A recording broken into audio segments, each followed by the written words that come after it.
Hey, good morning, everybody. And I normally don't do these lives like this too often.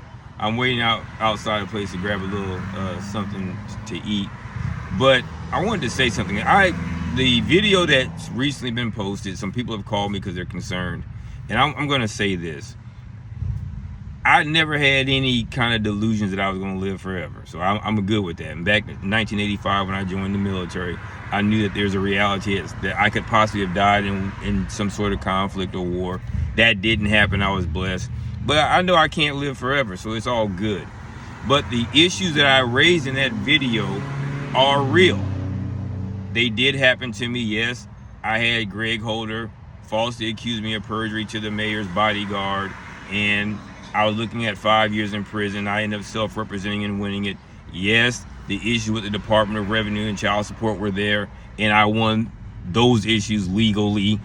They came back after I filed my action against Greg Holder in the City of Tampa.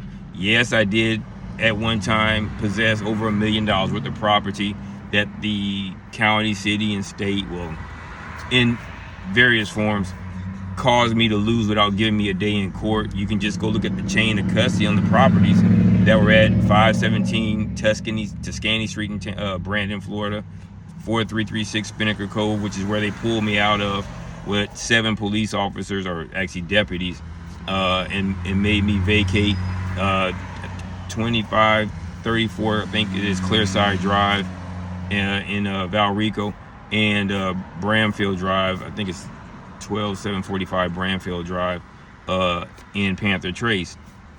But if you want to see the actual houses and what have you, I can just show you the information.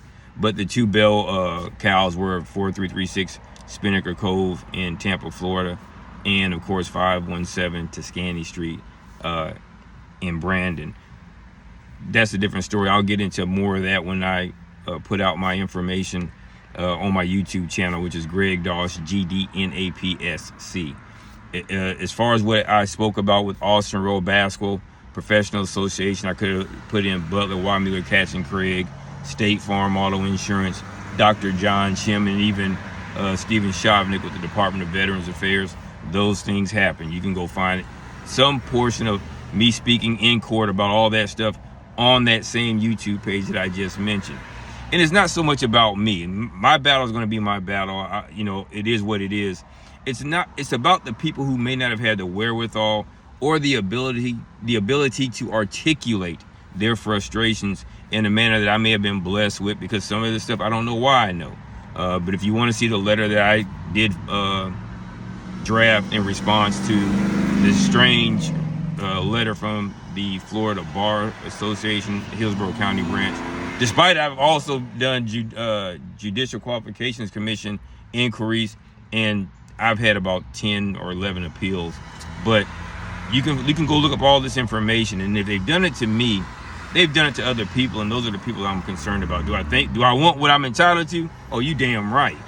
But I can't worry about what they will or won't do. I don't worry about my own safety. Dr. King said, like any man, like to live a long life. Longevity has its place, but I can't worry about those other things. Something motivates me to fight. Some things I cannot turn off. I am what I am. That being said, shout out to the greatest institution of higher learning in this city, the University of Thomas Jefferson High School.